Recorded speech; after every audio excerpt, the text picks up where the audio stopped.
the United States Constitution. And if someone says it's not consistent, then they can file a lawsuit, and the United States Supreme Court can say, this law is unconstitutional. And then the law no longer exists anymore. Okay? So that is your fundamental law, the most important thing. And everything in the state constitution, the fundamental law of our state, has to be consistent with the United States Constitution. Right? You can't have anything in this document that's inconsistent with this document. Because if there was something in this document that was inconsistent with that document, the United States Supreme Court would knock it out. Right? So, we go to the state constitution, and if you turn the page, and you look at the top, and it says Constitution of the State of Florida. Can you see that at the top of this? If you keep turning your pages, it quits being the Constitution of the United States, and it starts being the Constitution of the State of Florida. And you go to A30, the bottom of the page, A30. Section 5, local options. Everybody see that? Page A30, Section 5, local options. What does it read? Local option on the legality or prohibition of the sale of intoxicating liquors, wines, or beers shall be preserved to each county. So, in our Constitution of the state of Florida, they say, what do they say? They say, we're not going to deal with it. We're going to pass it on to the local level. Right? So then we go one more down the food chain. So now we're down to the county. And what county are we in? We're in Clay County, right? Well, have you ever noticed that, I don't know, anybody over 21? You, all right. Have you ever purchased alcohol in your life? You have. All right. Have you ever noticed that the rules for when you can purchase alcohol and what kind of alcohol you can purchase might differ from Clay County than if you drive to Jacksonville or Palatka? Maybe the rules are different? Yeah. Well, you see this document right here in our Constitution. What it says is that the sale, the time, the place, where you sell it, all of that is up to each individual county. And it started up here when they said it's up to the states. And the state said, well, it's up to these guys, right? So now we're here. Now we're down at the county. In Clay County, you can buy alcohol from 7 in the morning till 2 a.m. in the morning on every day except Sunday. On Sunday, you cannot buy alcohol till 2 p.m. in the afternoon. Huh? Changed it. We'll vote pass. Really? Yep. Well, that's funny that you mentioned that. Because if you actually saw on the ballot, what it said was, should the county commission change the hours of alcohol sales on Sunday from 2 p.m. till noon? And 60% of the people said yes. But that didn't change the law. What that said was, we think, now that we voted on it, that 60% of the people said we think we should change the law to make it noon instead of 2 p.m. 40% said we don't think you should change it, but it still takes an act of the county commission to change it.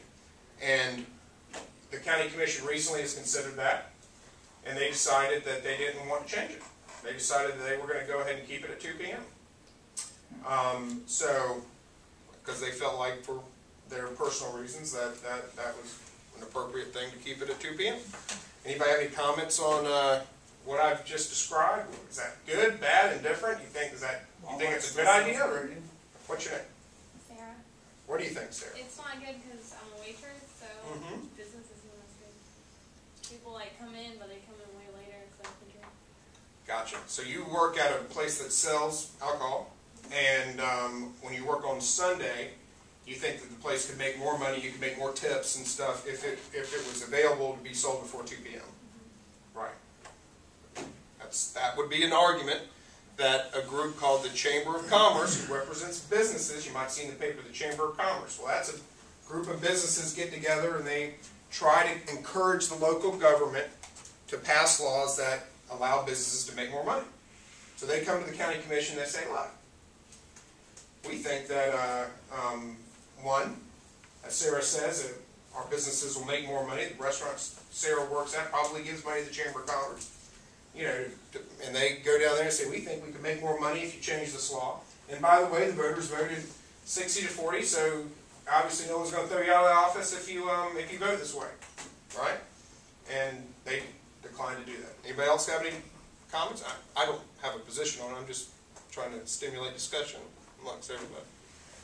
Go ahead. What's your name? Marcus. Marcus, what do you got? So, from what it's saying, you could possibly outlaw all alcohol sales in Clay County if Clay County passes it with the legislature, or whatever it is they have. The county commission could. Commission. That's it. Yes, the county commission could say that alcohol is illegal. So There are dry counties in the state of Florida. There are counties in the state of Florida that you cannot buy a drop of liquor. how is that done? Do people have to like protest or go to the county commission to do that? Yes. And then they realize, okay, maybe we should think about it. That would be one way to do it. So if I got like this big mob together with enough people and go to the county and like being serious, like, and we said like alcohol shouldn't be in Clay County, they could possibly think about changing this. That's exactly right. Okay. Now, what you'll see is the Chamber of Commerce was there, right? But then you also had a group of people who, American Family Forum was their name. And they're a group that, in full disclosure, I provide legal services for this group. And they are a group of people who felt as though Clay County is a family-friendly atmosphere. It's a county that encourages people to go to church on Sunday. It's a little different than Jacksonville. It's got a different vibe, a different feel. And part of that is because they have things like 2 p.m. alcohol sales and people go to church. There's not people in the bars while people in church. And they brought a bunch of people to the county commission meeting. And they said to themselves, they said to the county commission, this is how I feel. Pretty much said what I just said. That's the other side of the issue. And apparently, at this point in time, more commissioners accepted that point of view. So that was, whether you call it a mob, whether you call it a group, whether you call it people getting together on either side of the issue, that happens all the time in your local government. And if it was something that you felt strongly about, then I think that would be a very good use of your time to go down there and get your friends together. But what do you think would influence a county commissioner if you went up there and talked? Would they want to? What do you think would be something that would sway them one way or the other?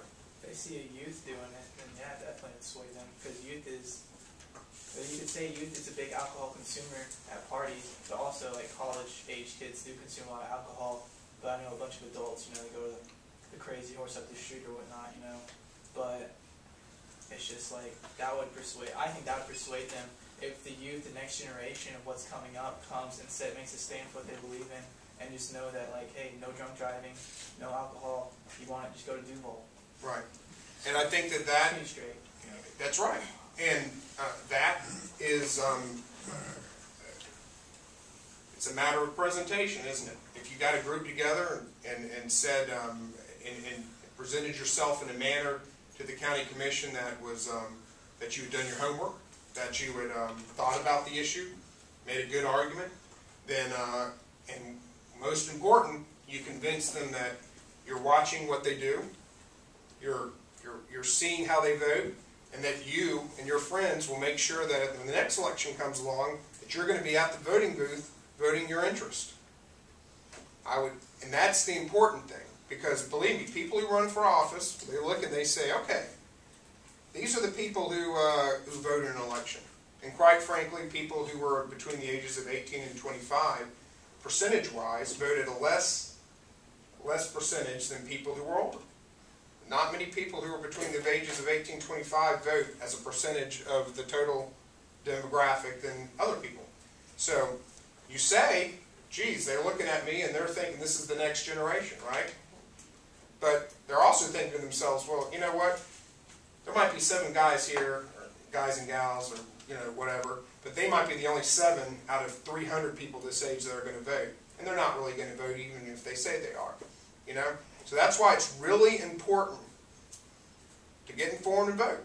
Because if that's your